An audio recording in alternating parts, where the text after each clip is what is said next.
I tightened my grip on the worn leather strap of my old tote, feeling the rough edges press into my palm, and told myself I was ready. The brown coat, draped over my shoulders, frayed at the cuffs and faded at the seams, wasn't just clothing today, it was a mask. This wasn't a normal family visit. Today, I was testing my in-laws, and the outcome could change everything. Michael was waiting for me at the bus stop, looking more nervous than he did when pitching to investors. When he spotted me stepping down, his brow furrowed. "Are you sure you want to do this?" We could just tell them the truth. "Mom will understand eventually." I shook my head, adjusting the old wool scarf around my neck. "No, Mike. You know how your mom has seen me since day one. In her eyes, I'm just some small-town girl with no career, no fancy family name. Today, I want to see how she treats me when she thinks I'm exactly what she's always assumed." He exhaled, the sound almost a sigh of surrender, and took my hand gently. His warm brown eyes held a mix of love and unease. "Just remember, she isn't a bad person. She's just old school." I gave him a soft smile, though my stomach churned. "I know, and I'm not here to humiliate anyone. I just need to know if there's a real chance for us to be a family." The Turner house came into view at the end of a tree-lined street in Buckhead, one of those elegant, slightly dated southern homes with red brick walls, a gray slate roof, and white-trimmed windows that gleamed in the winter sunlight. I drew in a deep breath, clutched my tote tighter, and tried to look smaller, humbler, even a little out of place. The front door swung open before we could even ring the bell.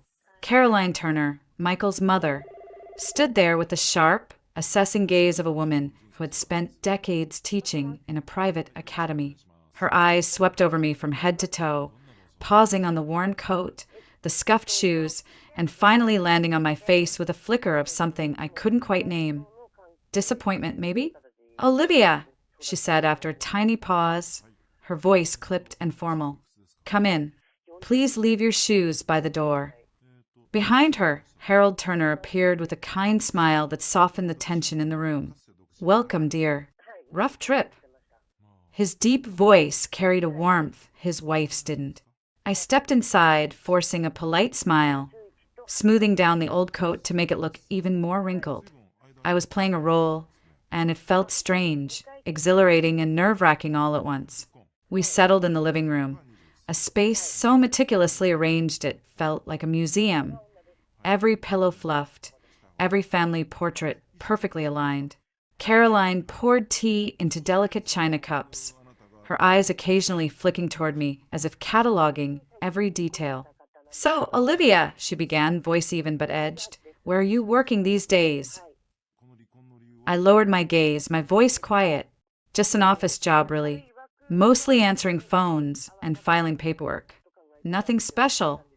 One of her brows arched, the corners of her mouth lifting into what looked like confirmation of a long-held belief. "Ah, well, stability is good. Even if the pay isn't great, I suppose." I nodded slightly, feeling the burn in my throat, but staying in character. Michael shifted beside me, ready to jump in, but I placed a hand on his leg under the table and shook my head slightly. Caroline leaned back, swirling her tea, her tone casual but cutting. "And where are you two living now? Still renting? You know, houses aren't getting any cheaper in the city." I told Michael he could have chosen differently, someone more established. "Remember the Walker girl, Michael? She just passed the bar exam." Her words landed like tiny needles, sharp but expected. I had known this moment was coming, and I needed to hear it all, every judgment, every assumption, before the truth came out. Caroline's words hung in the air, delicate and sharp like glass about to shatter. I kept my smile steady, though every muscle in my face begged to flinch.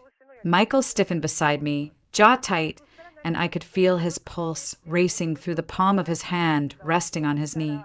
"Mom," he said slowly, "Olivia and I are happy where we are. We're doing fine." Caroline tilted her head slightly, her lips pressing together as if she were holding back an unkind remark, though clearly she wasn't. "Happy? Happiness doesn't pay the mortgage, sweetheart." I just worry. You deserve stability, someone who can keep up with you. I lifted my teacup and took a slow sip to keep from saying something I might regret. My plan was working. This wasn't about fighting back. It was about listening, really hearing what she thought when she believed I had nothing to offer. Her eyes landed on my coat again, her gaze narrowing. You know, Olivia, I always say first impressions last forever. When I first met you, I thought, well, she's nice enough, but clearly from a small town. I figured you'd grow into the city life, but I guess some things don't change. The remark felt like a small slap, even though I'd invited it by dressing like I had nothing. I took a deep breath, kept my expression soft, and nodded as if I agreed. Michael's patience finally cracked. Mom, enough. You don't know everything about her. Caroline set down her teacup with a soft click. And what exactly do I need to know, Michael? She works a basic job. You too are still renting. And she gestured toward me. She didn't even dress up for meeting her in-laws. What am I supposed to think?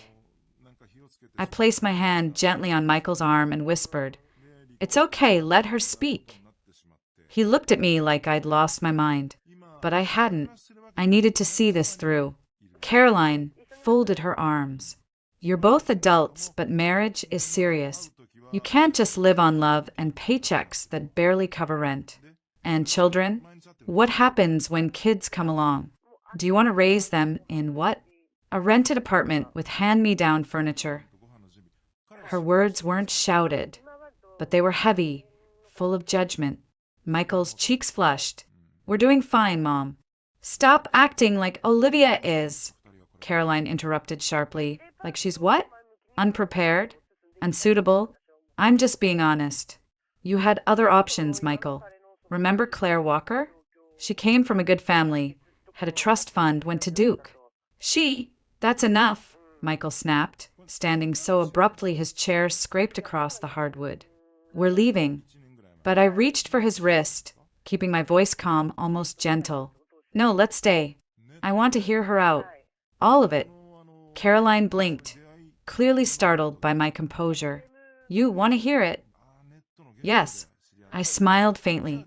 I think sometimes it's good to be honest, even when it's uncomfortable. Caroline hesitated, then sat back. Well, honesty is what families need. I just don't want to see my son struggling because someone couldn't match his ambition. That's all. I nodded again, as if absorbing every word. Inside, my stomach twisted, but not from anger, from sadness. I could see it now, so clearly. Caroline wasn't cruel because she hated me. She was harsh because she was scared, afraid her son might have a harder life than she imagined for him. Still hurt. The rest of the meal passed in awkward silence, broken only by Harold's attempts at small talk about the weather and the garden. Michael stayed tense, ready to explode again, but I kept giving him subtle signals to let it go for now. Finally, after dessert, Caroline leaned back and checked the time. I almost forgot. My show is about to start. Michael groaned quietly. I'd heard about this before, her obsession with a particular talk show that aired nightly. She clicked on the TV, muttering about how this one was supposed to be inspirational. I sipped my tea, wondering if I should just excuse myself to the restroom, until I heard the host's voice booming cheerfully. Tonight, we have an incredible guest, one of the brightest young entrepreneurs in education technology. Please welcome Olivia Turner, founder and CEO of EdFuture. The camera panned to a woman in a cream-colored suit, her hair neatly pinned, makeup perfect. She smiled at the host with easy confidence. My smile, my face. Caroline froze, blinking rapidly. She looked at the screen, then at me sitting right there in her living room, in a shabby coat and scuffed shoes. Her lips parted, but no words came out. The host continued.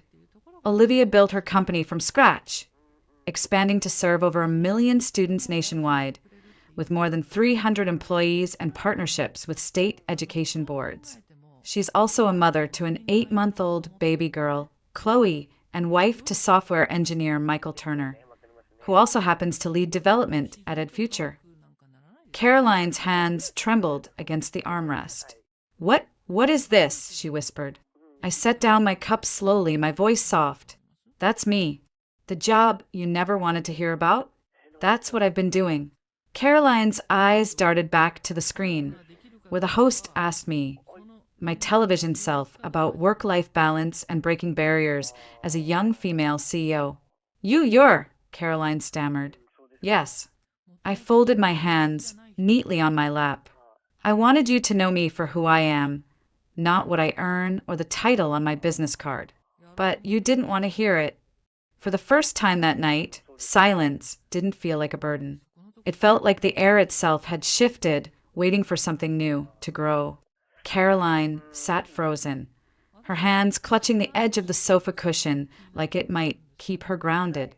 On the television, my onstage self was laughing softly with the host, describing the challenges of launching an education technology company while balancing family life. People thought I was crazy, the me on screen said, but I knew kids everywhere deserved better tools to learn, especially in underserved communities. And when my husband said, I believe in you, that was all I needed. The camera panned back to the host, who nodded approvingly. And now you have one of the fastest growing companies in the field, multiple awards, and you just closed a multi-million-dollar deal with the state of Georgia. That's extraordinary. Caroline's jaw slackened. Her eyes darted between the television and me, sitting on her sofa in that deliberately shabby coat. I held her gaze calmly, my hands clasped together in my lap. You're the Olivia Turner, she whispered, as though saying it out loud might shatter the room. I nodded gently. The same one you've been watching on TV. The one you thought was just answering phones and filing papers. Her face turned pale. But you said, I thought you were just ordinary. I finished for her, my voice soft but steady. That's what you wanted to see, isn't it? Someone ordinary. Someone who couldn't possibly match Michael's potential. Someone you could feel justified in looking down on. Caroline's lips trembled. I didn't mean, yes, you did. I interrupted, not sharply but firmly. And that's okay, Caroline. People make assumptions. I wanted to see those assumptions for myself, without titles or money getting in the way. That's why I wore this old coat, carried this worn-out bag. Because I wanted to know if you could accept me for me. Harold finally spoke, his gentle voice breaking the tension. Olivia, you're the CEO of that company? The one that helped kids in rural schools get laptops and internet access. I nodded, smiling faintly. Yes, sir. That's us. Michael's my head of development. We built the company together from our living room 5 years ago. And it's grown. A lot. Michael squeezed my hand and looked at his mother. Mom, I tried to tell you before. You never wanted to hear it. You cut me off every time I mentioned her work. Caroline blinked rapidly, as if hoping she might wake up from a dream. On the TV, I was describing EdFuture's new free coding courses for underprivileged girls. And you have a baby, right? The host asked on screen. Yes. The me on screen replied with a bright smile. Chloe, she's 8 months old. We actually named her after my grandmother, who taught me to always work hard and believe in people even when they don't believe in you yet. Caroline's hand flew to her mouth. Chloe, in honor of your grandmother? I nodded. Yes, but I didn't tell you because you didn't want to know. You never asked about my family, Caroline. You only asked about what I lacked. You wanted to measure me against some imaginary standard. Her eyes welled with tears. Olivia, I'm so sorry. I thought you were some small-town girl who married above her station. I was afraid Michael would end up struggling because of you. Michael leaned forward, his tone gentle but resolute. Mom, I'm not struggling. I'm thriving. Because of her. Because she believed in me enough to start something from scratch. We're building something amazing together, and it's not just the business. It's our life. Caroline wiped at her cheeks, smudging her mascara. I don't know what to say. I placed my hands on my knees and leaned slightly forward. You don't have to say anything right now. I didn't come here to hurt you. I came because I wanted a real relationship, not one based on half-truths or resentment. But I needed to know if you could love me even when you thought I had nothing to offer. Caroline's chin quivered. She turned back toward the television where the interview wrapped up, my onstage self saying, "You can't judge someone by the coat they wear or the car they drive." Potential hides in unexpected places. The show ended, fading into commercials, leaving a silence so thick it felt alive. Finally, Caroline whispered, "I judged you and I was wrong. I've been wrong since the day I met you." I reached for Michael's hand, squeezing it gently before speaking. "You were protecting your son in your own way. I get it, but families aren't built on protection alone. They're built on trust and kindness." Caroline sniffled, pulling a tissue from her sleeve. "Can you forgive me, Olivia?" I paused, searching her face. She looked smaller somehow, as if her sharp edges had finally softened. "Yes, I can. But I'm not forgiving you because I'm successful. I'm forgiving you because I know you love Michael, and because I don't want our daughter growing up thinking her family is divided." Caroline let out a sob, covering her face with both hands. "I didn't know. I just didn't know who you were." I stood and stepped closer, resting a hand on her shoulder. "You didn't need to know who I was on paper.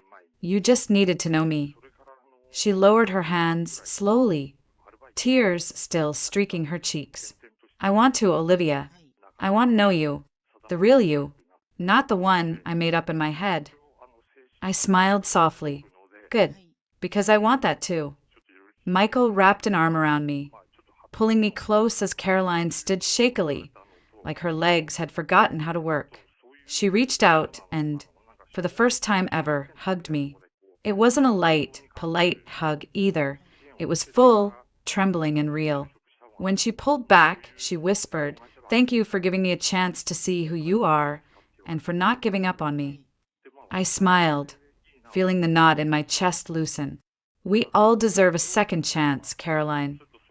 The house felt different after that hug, as if the walls themselves had exhaled.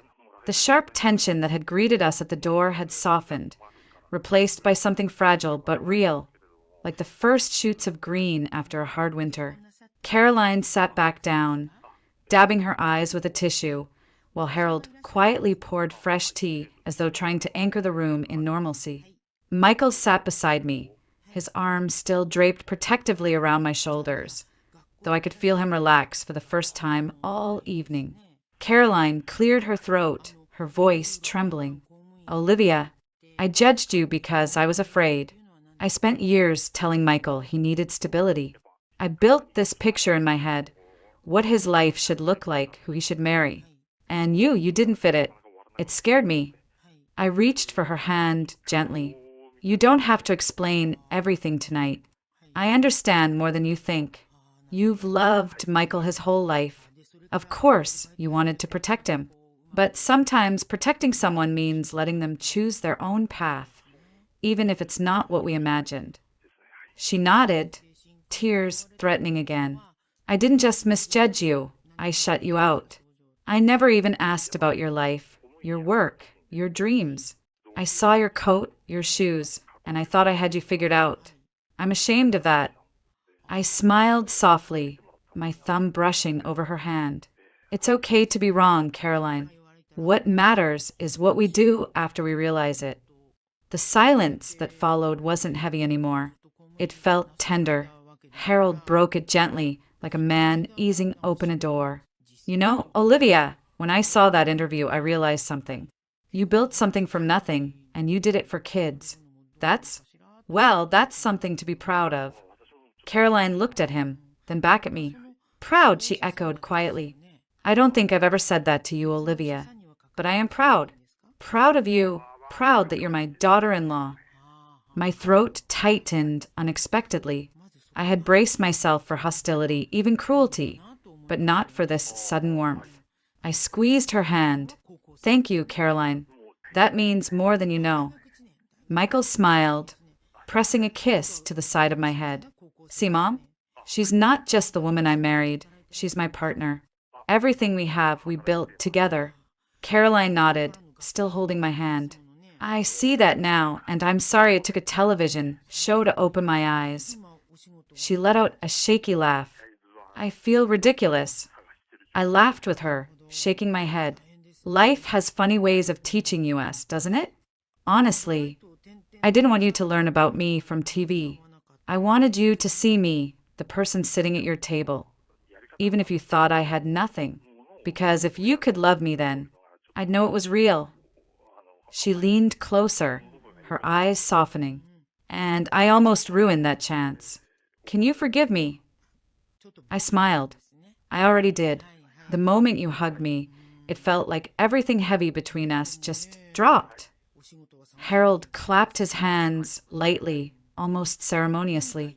Well, now that we've cleared the air, I think it's time we talk about the real star of the show, Chloe. Where's that little angel of yours? Michael grinned. Home with the nanny. She's probably fast asleep by now, but tomorrow you can meet her. I think she'd like her grandma. Caroline's lip trembled again. Grandma, she whispered. I'd like that very much. The following afternoon, Caroline and Harold pulled up to our home, their car packed with an almost comical number of shopping bags. Caroline stepped out holding a teddy bear bigger than our 8-month-old. I didn't know what she likes, so I brought options, she said sheepishly. Michael chuckled. Mom, you didn't have to. Nonsense, she cut him off gently. It's my first time meeting my granddaughter. You only get one first impression. I met her halfway. Chloe balanced on my hip. Caroline froze for a moment, just staring. She's beautiful, she whispered, voice breaking. She looks just like you, Olivia. Chloe reached out a curious little hand toward Caroline, who instinctively stepped forward and took her. The baby studied her face, then, without hesitation, pressed a tiny hand to Caroline's cheek. Caroline gasped, tears spilling down again. She's so warm and trusting. She doesn't even know me yet, and she trusts me. I touched her arm softly. She knows family when she feels it. The rest of the day was a blur of laughter, baby giggles, and stories. Caroline asked about Chloe's favorite foods, her nap schedule, her first word, which, for the record, was dada, and listened with wide-eyed wonder to everything. Harold assembled a playpen he had bought on the way, while Michael grilled burgers in the backyard like it was a family reunion. At one point, Caroline pulled me aside while Harold entertained Chloe with a rattle. Olivia, she said, her voice tender, I was wrong about you. Completely wrong. And now I see, maybe I was wrong about myself, too. I thought I was this open-minded, caring person, but I wasn't. You gave me a chance to be better. Thank you for that. I smiled, tears stinging my own eyes. You're already better, Caroline. Look at you with Chloe. That's what matters. What we do now, not what we did before. She hugged me again, and this time it felt natural, like hugging family. From that day on, Caroline came by twice a week, each time bringing something new for Chloe, sometimes a little toy, sometimes just a batch of homemade biscuits. Harold repaired a loose gate in our backyard one Saturday, insisting he needed something to do. One afternoon, as I watched Caroline and Chloe build a tower of blocks, I realized how much had shifted. The woman who once looked at me and saw only not enough now saw me as her daughter-in-law, and maybe even as a friend. Do you remember what I said the other night? I asked Caroline as we sipped tea after Chloe's nap about how families are built on trust and kindness. She nodded. I smiled. That's what we're doing right now, building something new, and I'm grateful for it. Caroline reached over and squeezed my hand. Me too, Olivia. More than you know. A few weeks later, we drove to my hometown so Caroline and Harold could meet my parents. On the way, Caroline fiddled nervously with her pearls. What if they don't like me? After everything I said about you, what if they know? I glanced back from the passenger seat and smiled. They'll love you. My mom once said people are like books. You can't judge them by their covers. I think you two will get along just fine. And they did. My mother and Caroline bonded instantly over gardening and Southern literature, while Harold and my father debated whether the Braves had a shot at the playoffs this year.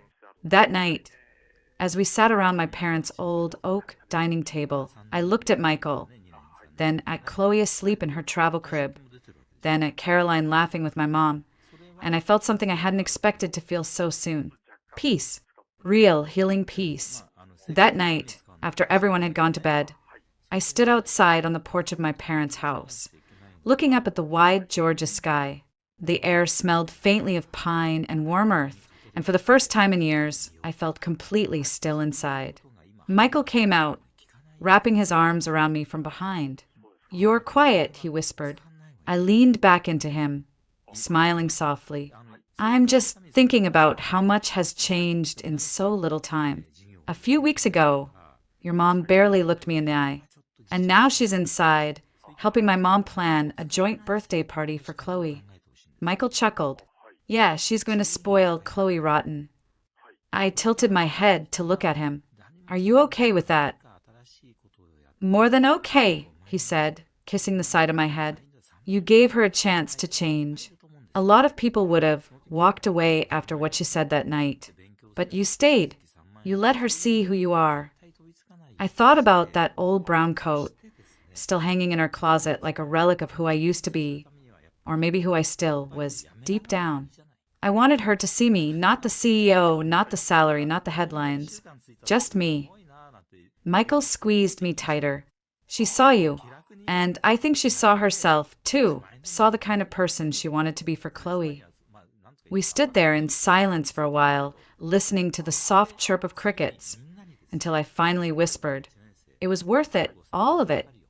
When we returned home, Caroline and Harold visited almost every week. Caroline often arrived with a list of recipes she wanted to teach me, while Harold came with tools to fix things that didn't need fixing. Chloe adored them both, and they adored her right back. One afternoon, as Caroline rocked Chloe to sleep, she looked up at me and whispered, "Thank you for naming her Chloe. I don't deserve that kind of honor, but I'm going to spend the rest of my life trying to." I smiled. "You don't have to try so hard, Caroline. You're already doing it, just by being here, by loving her." Her eyes shimmered as she looked down at the baby nestled in her arms. I guess sometimes it takes being humbled to realize what really matters. Not who has the biggest house or the fanciest title, but who shows up for family. I nodded, my throat tightening. Exactly. Sometimes I still think about that night, the night I showed up wearing an old coat and let myself be judged. It hurt, but it also revealed something important. People can change if we give them the space to. I learned that healing doesn't always come from winning arguments or proving people wrong. Sometimes it comes quietly from listening, from letting someone face their own assumptions, and from forgiving when they finally see the truth. And as I watched Caroline and Harold become the grandparents Chloe deserved, I knew I'd made the right choice that night, to show up humbly, to wait and to hope. Because in the end, family isn't about how we start. It's about what we choose to build together.